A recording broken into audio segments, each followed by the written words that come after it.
You're listening to Ecto Portal, a journey into the unknown with Anthony Anderson and Verna Wilson. I hope that you are seated comfortably with the light turned down and the curtains drawn.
Hello, once again to Ecto Portal, another journey into the unexplored, the unexplained, and the unknown. I'm Anthony Anderson, your host, and I'm here with my co-host, Verna Wilson. And today we have an exciting show. It's local, it's not San Francisco, but it is the Bay Area. It's Oakland, and it is the cursed Piedmont death baths of Oakland.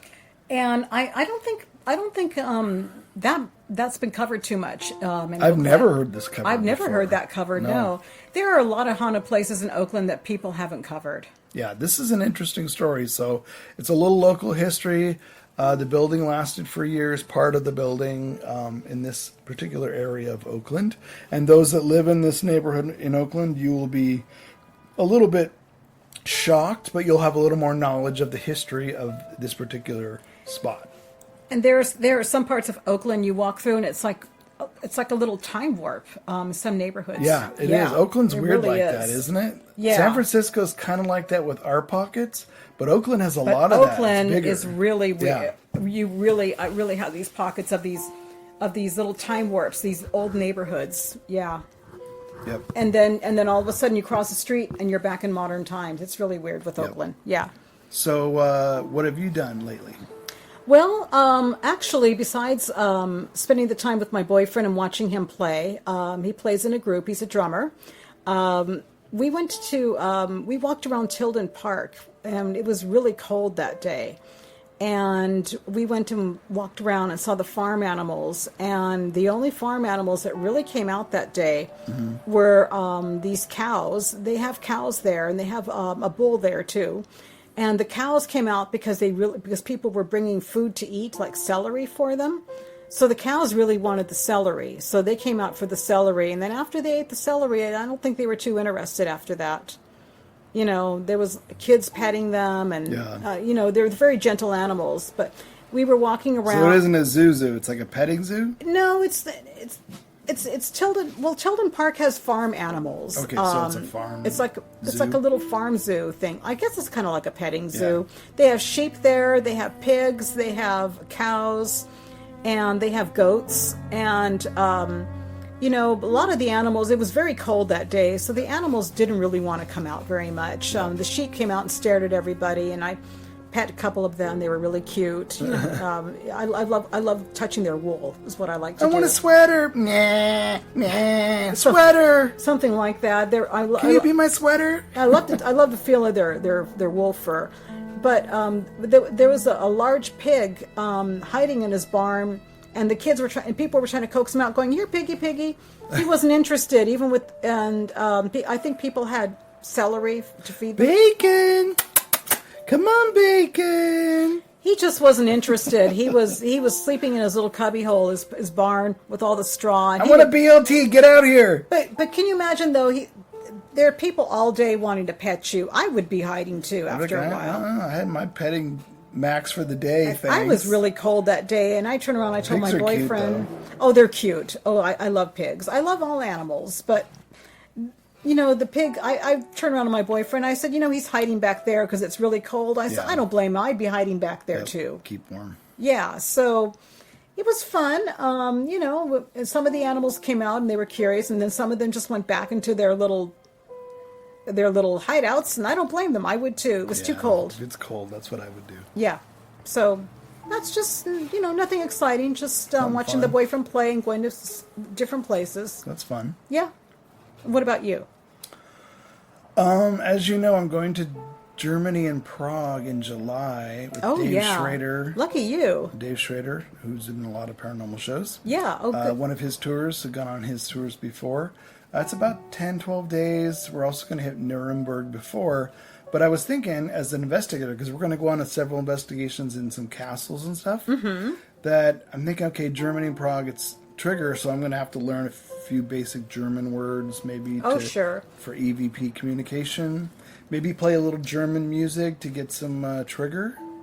I found German was kind of easy to learn, and the reason why is because I was watching some films that were made in Germany, and when you watch them after a while, and you do see the subtitles and everything, you start to understand it because some of the words are very close to English. Well, I was going to say it, that German is the closest language to English out of all of the other languages. Yeah. So there you go. Yeah. A lot of words are similar or very similar. Yeah. Yeah. So I would love to visit Germany someday. Lucky you. Lots of castles, which I love. Castles are my favorite thing no matter what country I go to. I'd love to visit castles. I would love to. Because I love to dip off on my own and do a little EVP recording, take photographs, little videos. So I'm going to have to bone up on my history of Germany so I can learn a few words. And, when I was in Romania, I was learning a few words, but I didn't really get a chance to do any EVPs anywhere. Which is too bad, but we didn't have a lot of places that we were able to do that. So Germany's different, so that'll be different. That'll be different, yeah. And you're going to be going on a tour. But I have a question about castles, since you enjoy visiting them so much.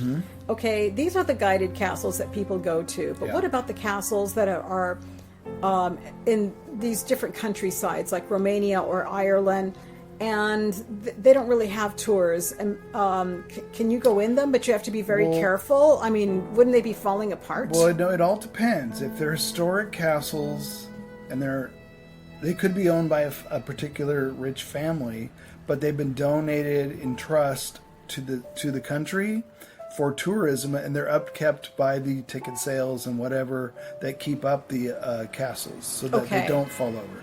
Some of the castles are historic homes, and they were a castle, but the family has enough money to bring them up to what there's they some should castles be. that the family still owns. And I found out my favorite show of all time. It's an old show. It was on for like 15 years. It was called Time Team. It's a British show where the archaeologists have 3 days at each place to solve a mystery. Was this, from the medieval times? Sure. Was this from, the Tudor times? Whatever. They uncover stuff and they map it out. And in this particular instance, they had a castle. This is one I saw recently where people lived in it. It was their house, but they had to decide. There was not enough history. Was it a real castle, or did someone build it to look like a castle? Because I guess in different parts of England, they used to do that before the Victorian times. They would build their house to look like a castle. Just to look like, yeah. So they had to go through and decide, is this real? And they found out parts of the structure were a real castle. The add-on was for a home. So they kind of had a 50-50. So it's interesting you should ask that question because that happens a lot. There was one in, I think it was England that we went to, very famous house and a castle, but it was a castle, but now it's just this people's home, but they let tourism in during the day. It was really strange, but a lot of them, that's how they keep them up because they have to bring the money. They have to keep it up, the estate, and also, you think about the standard of living has changed. Of course, it has, but It's expensive. It's expensive, but also these big castles, they were used as war fortresses at first, but an old castle, if you were not to modernize it, is very drafty. They had huge fireplaces and stuff, but an example would be when I investigated Leap Castle in Northern Ireland. Yeah. A guy bought it in 1991 for like $1 million, him and his wife, and they're like in their 60s. Oh wow. and there was no roof. It was basically the That's wall structure and some of the inside walls. That's what you call a fixer-upper. And there were staircases, but there was pieces of the floor missing, pieces of the wall, the whole ceiling.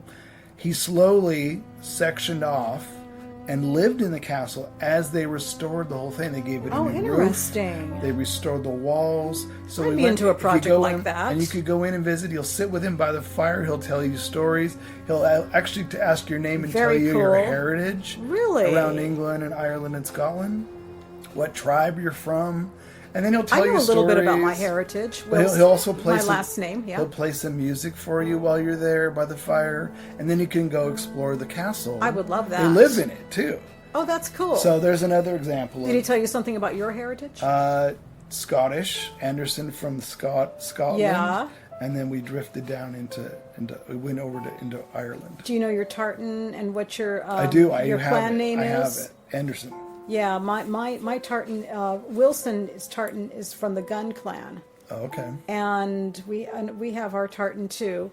And apparently the Gun clan were a bunch of got into a lot of conflicts with people. You know, we Well, you're a gun clan. Yeah, What are the odds of that, huh? We were always, we were a bunch of fighters, always arguing with everybody. But I wouldn't mind having my own tartan, getting some stuff and getting a scarf or skirt or something in my own tartan. Yeah. You know, but representation. yeah, very cool. So so I want to make sure I get enough trigger stuff when I go to Germany, so when I go to the castles I can do some investigation. So I've been thinking about that lately and figuring out what I'm going to do. So Very cool. it'll be fun. It's coming up. All right, so how about we get on to the paranormal news? Let's go on to the news. All right.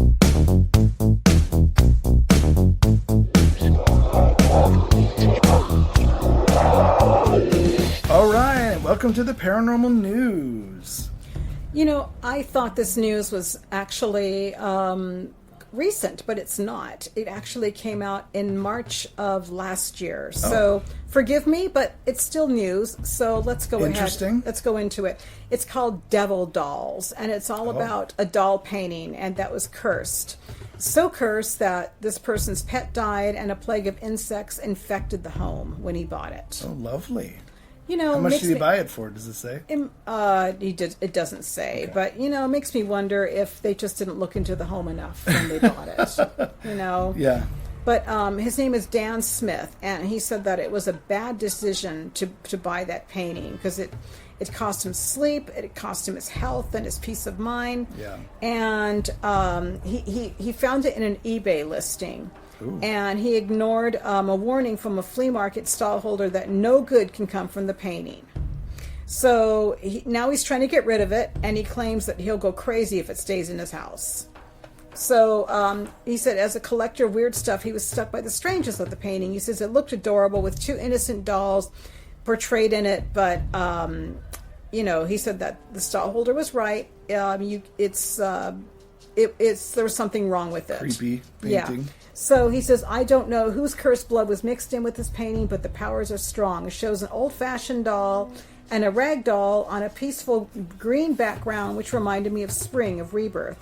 I'm going to say something about this doll. Folks, if you go to our Ecto portal page, the article is in there. The Facebook page. Yeah, the Facebook page. Go ahead and scroll down, and the article's in there. This doll is actually a Madame Alexander doll, because when I was a little girl, I was into Madame Alexander dolls, and I used to see dolls that looked exactly like this behind the glass case. Yep. So I know that kind of doll that the person painted. So That doesn't mean it isn't cursed.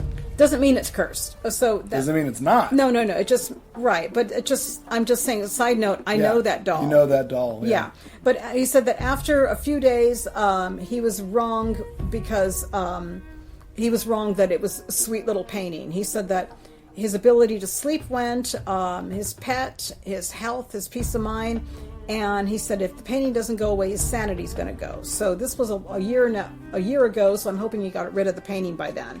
So he's based in the U.S., which I'm not surprised because the doll was a U.S. doll. Okay. And he said that that he hit a losing streak as soon as he took the artwork home. He said he felt chills. He later woke up to find an insect crawling over his face, and he found a crack in the wall with maggots and adult insects crawling out from behind. Ew. Where the hell does he live? In a mausoleum? Really? Maggots? Ew. I'm gonna. How would a home get Is maggots? this the guy that stayed in the mausoleum with that Baroness vampire The Baroness lady? Insects and maggots coming out of the walls with a crap bucket? Well, they didn't say insects or maggots came out of that wall. But anyway, folks, go listen to the Baroness episode. Last week. Yeah, last week. But anyway, he said he also found his hamster dead with the insects wriggling out of its mouth. Ew. And he said that he's been unable to sleep for 5 days. He's plagued with sickness. And so people were asking him why not destroy it. And he said that, setting the painting on fire could, rid the world of it, but it could also unleash the evil. So he's not sure that burning it would make things worse. And he says he doesn't want to risk it. So he said he'd rather sell it to somebody who doesn't even believe the story, or even scarier, some brave soul who does. It's not that good of a painting, I'm just going to tell you right now. Well, you know what? After the article, who's going to buy it now? There are people who buy them. Really? Oh, absolutely. But it's kind of So the paintings it looks very average to me, doesn't it? Yeah. Well, yeah. The paint. I don't think it's like It's not a master interesting. painting or interesting. It's just 2 dolls sitting there. Yeah. So anyway, the painting is believed to date from 1967. It's signed with the scrawled initials MNP, and he says it could stand for many nightmares and phobias. And the auction starts at $50, and the seller adds, "But before you bid, you've been warned." So So he's trying to unload it. yeah, I wonder if he ever did. We'll I have to find out. don't know. So anyway, Would you buy it? You wouldn't buy it. no, I don't want it. I wouldn't want it because I don't want another painting. I mean, it's And ugly. here's the details of it and everything. I find it an ugly painting. I wouldn't want it. I anyway. wouldn't want it now, what are anyway. your beliefs about? We've had this discussion before about haunted objects. I don't put a lot of credence into cursed objects I don't either. because I think you have to give it power to get what you're looking for. If you think it's cursed, it's because you've given it energy and you want it to be cursed. Well, To me, it's an object. It's a bad painting. yeah. He wants to unload it. And Probably I what he think paid. that he probably shouldn't have made a house inspection and Yeah, where the hell does this guy live? maggots in your house. I In mean, the in walls? your walls. And if there's bugs crawling out of your dead hamster's Call the exterminator. mouth, how long did your hamster lay there dead before you found it with bugs, With bugs crawling crawling out out. of its mouth? Ew. Well, let's put it this way. I collect antique books. Mm-hmm. Sometimes when I'm looking through the book, I do feel the presence of the former person who owned it. Especially with some of the children's books, because the child who owned it really loved it. So some and some of the adult ones too. So you do have some belief in objects. I do have some belief in Antique. objects having energy, because I've felt it in the antique books. But Who's to say that painting, whoever painted it or owned it before, didn't have a lot of bad luck, or they had a lot of bad energy, and it's attached to the painting? right, exactly. So anyway, I have felt energy before, but usually good energy, because the book was well loved, and I'm kind of proud that I'm the one who owns it now, Yeah. because I would put the book to good use. Have you ever had a book? Here's a quite offshoot question Okay. of that. Have you ever bought a book where you got bad, negative sort of feelings from one? From a book? No. Okay. No. But you think that's a possibility? I think it's a But you wouldn't have possibility. bought it, right? Would you, when you buy books, do you look at them, handle them? I do. Open them and I decide, do I I'd want buy, this? I would, if I wanted the book enough, I would buy it anyway. So you almost put it through a medium's perspective when you buy a book, old Yeah. book. Oh, yeah, for sure. Okay. I can feel the book, and sometimes even before. Have you ever felt one I've and never put it told back? anybody this. Have you ever felt one and put it back? Not because of bad energy. Okay. Just because I just feel that whatever was connected with it, I'm not connected with it. But Okay. this is something I've never told anybody, and I'm not going to take too long on this, but I do actually, even before I go near books, if I'm drawn to a certain book or I'm drawn to a certain shelf, I'll go there in an antique section because something's drawing me to the book. And then sometimes when I buy the book, I read it, I realize that it was a book that was meant to come in my life for that reason. So that's how you choose books. You A trust lot your of the time, instincts. I trust my instincts. Yeah, yeah, I do. I was just curious if you ever had any negative energy. Not with books, but I can tell you this, and then I'll let you go on to your article.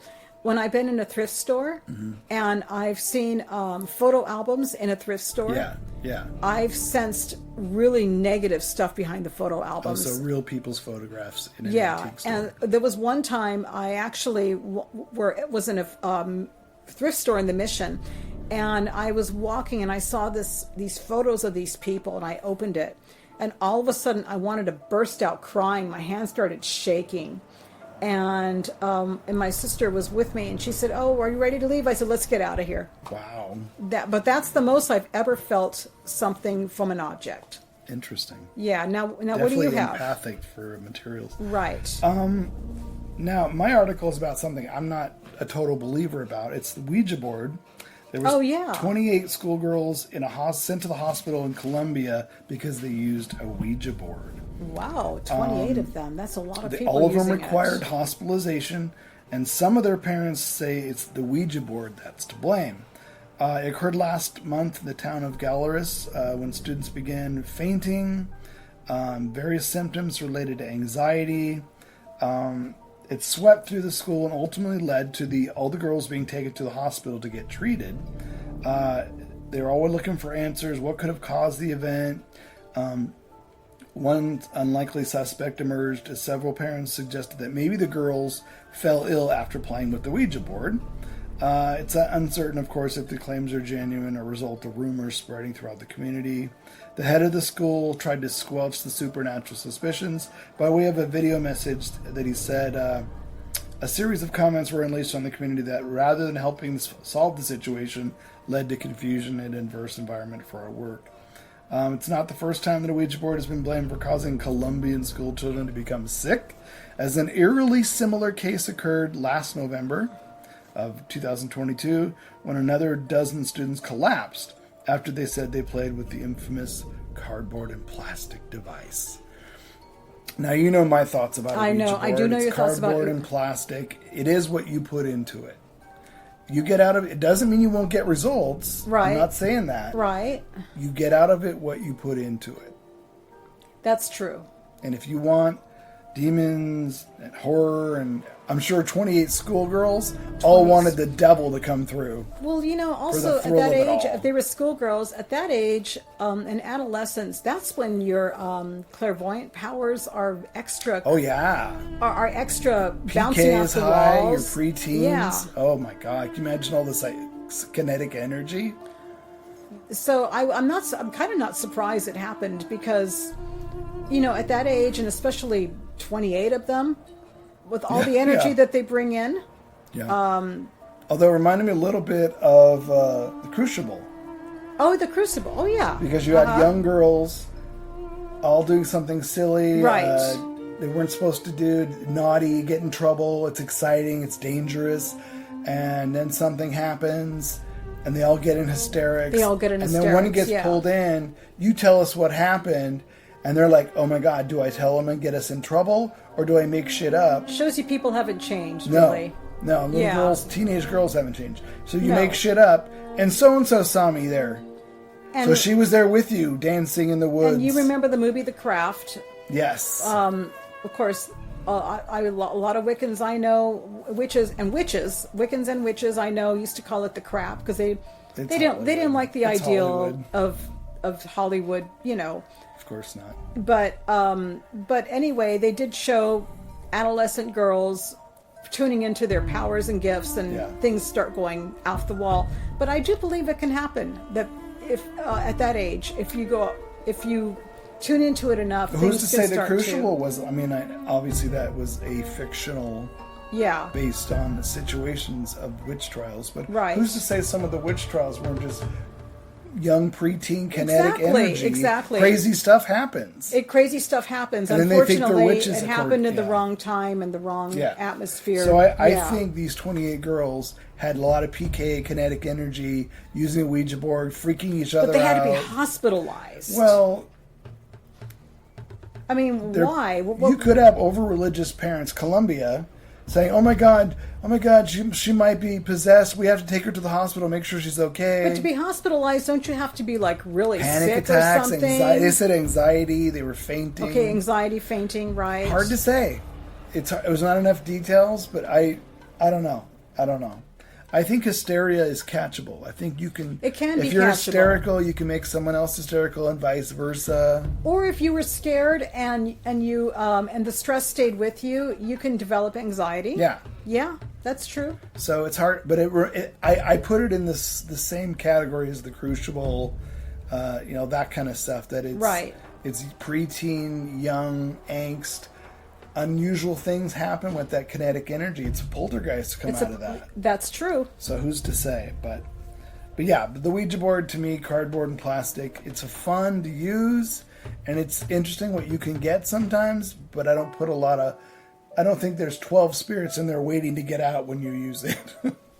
I also don't recommend somebody who, and I know you're going to probably think I'm being superstitious, but I don't recommend somebody who's never, who's unfamiliar with this whole thing to really use an Ouija board Yeah. on their own, because they're unleashing something that they don't know either. See, but you have to buy into that.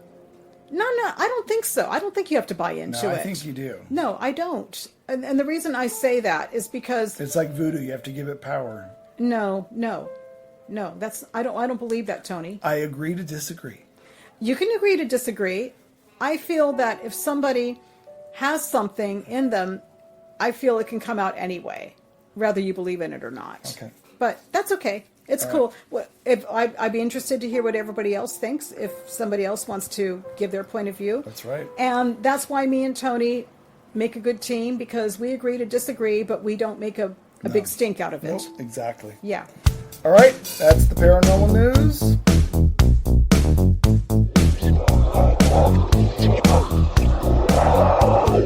Okay, so this time around, we actually have a local story here in the Bay Area. Cursed Piedmont Death Baths of Oakland, California. I'm going to give you a little bit of history of the actual baths Sure. and the property, and then we'll get into what happened and some of the stuff afterwards. Okay. So the Piedmont Baths was a large, swimming complex located at Bay Place and Vernon Avenue in Oakland. It was built in 1890 during the Victorian era. Now you got to think, this predates San Francisco's Sutro Baths Interesting. by about 8 years. So Sutro had Playland at the beach wasn't there. The Cliff House was there in Land's End here in San Francisco. So this predates that. This predates the earthquake. This predates Sutro Baths. It was a large brick building, had galleries, dressing rooms, hot tubs, massage areas, even a cafe. It was originally built by local developers hoping to drum up interest from San Francisco residents for something to do. Actually sounds kind of nice. Yeah, before the Great Earthquake. Keep in mind this was 1890, like I said, before Sutro Baths. The attraction featured sky-high diving boards into a 120 by 70-foot enameled swimming tank. On weekends, locals could pay to see fancy swimming and high diving, live music, breakneck trapeze acts, and 100-yard maiden races. Wow. Fancy swimming. Now, what would be fancy swimming? Like, In unison, maybe kind of like what those ladies used to do. they make pirouette. There's circles and flowers. You know what? I don't think people do that anymore. No, they don't. Wow. But that would be fancy swimming. That might be kind of fun. That'd be fancy I swimming, wouldn't mind Verna. watching that. Okay. So, after it opened, an invention called the Worthington Pump was used to siphon water 3 feet from below the center of Lake Merritt. Now, today you all know Lake Merritt for having that nasty algae. It's gross. Things are dying in it. This is back 100 years ago. So in the center of Lake Merritt is where they got their water 3 feet down. When it was nice. When it was better, fresh. Yeah. The water sucked into the reservoir and it was boiled at 212 degrees so that the germs and disease couldn't lurk in the baths. Oh wow, clever. Okay. It was poured into a cooling tank before passing through large filters leading to the baths. I could imagine it would be. Yep. It was decided after experiments that the saline waters were in fact pure. In May 1898, a bath attendant employee was mortified to discover the scalded body of a 48-year-old bartender, Gustave Jonigan, laying flat on the marble slab. Oh. His burns were so severe that when he was sent to the coroner and they touched his skin, it literally peeled off. Oh. The coroner was confused and decided his death was caused by the bath's hot waters, and that he somehow took poison. Well, somebody wasn't. So he didn't really know. They didn't really know, no. But something burned his skin. It was peeling off. So in 1901, a 22-year-old business student named James Ferguson and his 3 buddies went to the bathhouse around 8 o'clock p.m., jumped off the pool stands and springboards into the clean, cool, sailing water. Ferguson was flailing his arms, and his friends noticed as he shouted for help from the deep end. They ignored him and thinking, oh, he's just kidding around. He wasn't kidding. Oh, wow. He sank to the bottom, came up for air quickly, only to vanish underwater a second time. Oh. An attendant realized he was drowning and dove in after him. Now, when they pulled Ferguson out, he came to only once quickly and then passed out again, dying right before them. Yikes. The doctor arrived and claimed he died of a heart attack, but he couldn't figure out a logical reason as to why he had the heart attack. Because he was known as a healthy person before. Yeah. Well, of course, if you're going to be swimming and doing all that stuff. So yeah. the bathhouse of death was far from over. In 1909, so this would be a year later, 4 boys drowned at the Piedmont baths within the same year. Ooh. Oakley Fitzpatrick, John Tanguy, George Rappold, and Roland Bruce Payne. 16-year-old John Tanguy, who supported his widowed mother, drowned in front of a large crowd of bathers who watched in helpless horror as he fell 15 feet from a slide. He launched himself off the slide, knocked himself unconscious, and hit the shallow waters of the tank, but it was too late when they brought him up Yikes. from the bottom. Now, Roland Bruce Payne, his father, stormed into the baths early in the morning and demanded that the staff help him search for his missing son because he didn't come home. This isn't. And he figured his son would be there? Yep. Well, he was looking everywhere. The employees claimed to not have seen him at the baths. The father searched the dressing rooms and discovered his son's clothes sitting in a corner, balled up. Oh, wow. He must have known that he frequented that place. Yep. They soon arrived at the swimming tank and they suddenly stopped. The day before was so crowded nobody noticed that Payne had sunk to the bottom of the pool after jumping off the diving board. Payne's body was brought up. Now, coroners were outraged now and claimed negligence from the staff of the bathhouse, of course. The owners, meanwhile, got more and more wealthy from the Piedmont baths. In October of 1927, so we're talking 20 years later, 18 years later, firefighters were called to a huge fire on the corner of Bay Place and Vernon. It was visible for miles away. Hundreds of people gathered to watch the event. When firemen rushed inside the flames, reached the mezzanine, and burst the glass roof, caused it to melt, and fell before them in a pile of burnt timber and ashes. And I know what's interesting is the Sutro baths. Remember, they did their swimming period. It was kind of shut down. The museum was closed. Yes, It was ice skating rink for a right. while. I remember that. Into the 60s, it was like roller skating and ice skating. And then finally it was shut down because they didn't know what to do with it. And suddenly, mysteriously, there's a fire. Oh, yeah. And it collapsed. The roof melted. The glass roof melted. Crowds watched it happen. Very similar situations You know, here. it makes me wonder, they didn't have building inspections or inspections back then to make sure everything was safe. And maybe they should have had more inspections before they opened to the public, and all these accidents might have been avoided. Yeah, when the fire was put out, damages were estimated at $73,000 to $1.2 million in today's currency. Wow. The bathhouse closed permanently. William Boole surveyed the damage and claimed he would rebuild the pool with new apartments on top. Now, Boole mysteriously died 2 years later, and the rebuild never happened. 100 years after the young boys died at the baths, the site is now the site of Lake Merritt Whole Foods parking lot. That's interesting. Okay. One has to wonder, is there any activity in the Whole Foods store at night, in the parking lot, any sightings? Now, as if the site didn't see enough death, on October 4th of 2021, so year and a half if we're ever in ago. that area, we should drive there. We should we should drive over there and walk around and maybe see if we can get some activity. So like a year and a half ago, a Whole Foods employee was shot outside the store in the parking lot. The 30-year-old employee was in the parking lot around 8:40 p.m. in his car when he was shot by someone he couldn't see. His car was also hit by bullets. He made his way back into the store, and the police were called. The motive was unknown. The question is the location of the Piedmont baths cursed? Is it interesting in comparison to Sutro? Both seem to burn for insurance, maybe. No proof for either one, either way. Sutro had its own ghost stories told by late-night security guards after the baths closed down before it was torched. But this one, not necessarily. Well, we don't know. Whoever works at Whole Foods in Oakland at this particular spot, the parking lot. I mean, there used to be a car barn, I guess, there before Whole Foods was there. But you got to think about the water because it's coming from Lake Merritt, and they're having all kinds of. They're finding crazy things in Lake Merritt's water, like the weird algae. I've heard about that. Yeah, and stuff during lockdown, and you really got to wonder what's coming up from the ground in Lake Merritt. Well, that's what I meant. Maybe this is what's caused all that. Well, that's what I meant is that they should have, is that they didn't really have safety inspections that they do now. No. So, and you know how it is that people are even skeptical of tap water, even in the Bay Area here. Yeah. But we have the best tap water, but we test it. It's very good. I still drink a glass of water from here, and it doesn't bother me.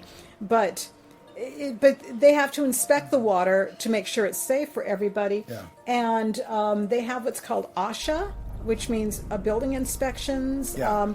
And then they have They have to go through that whole testing period. And the whole testing period. And then, testing the water, they have to. So if they would have had the standards then that they do now, I bet you it would have been way fewer accidents. But I'm not surprised that. But you got to realize, science-wise, some of that may not have existed then. That's exactly it. You know what I mean? If they did have it, that's because I think it's weird that one had a heart attack, one his skin was burned and peeling, right? The other one's passed out.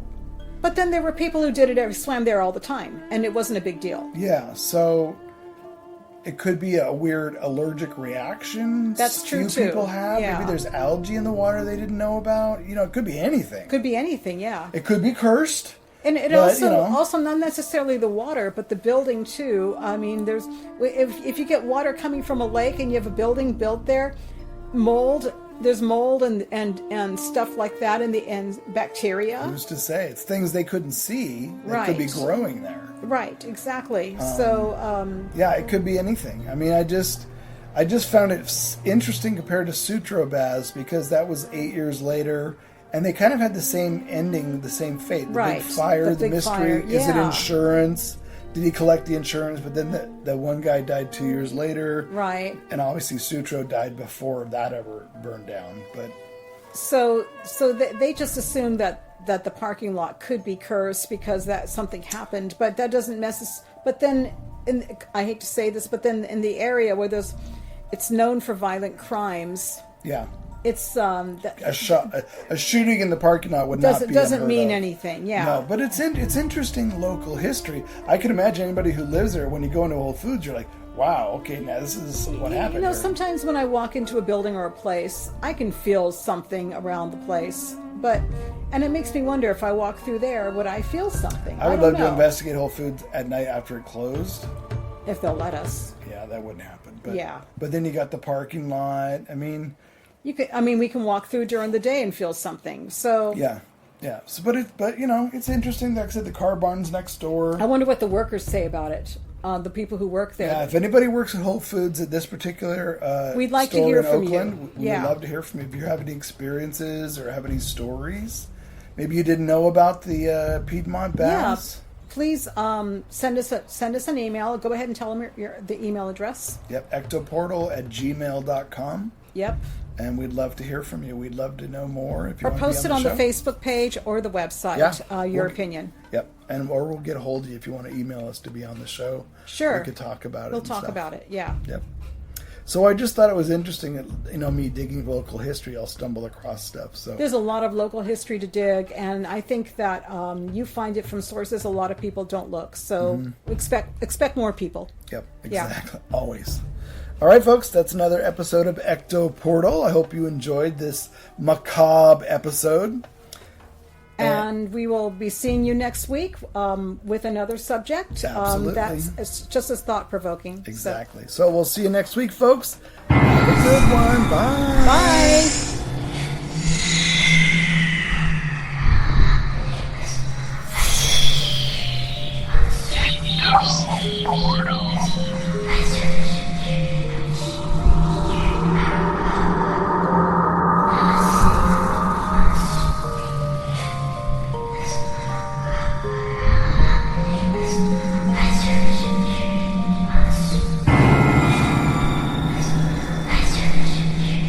Music by Mark Vandermeulen and theme by Ross Bugden. Be sure to visit us at www.ectoportal.com. Check out our archives on YouTube and head on over for new episodes to ectoportal.podbean.com.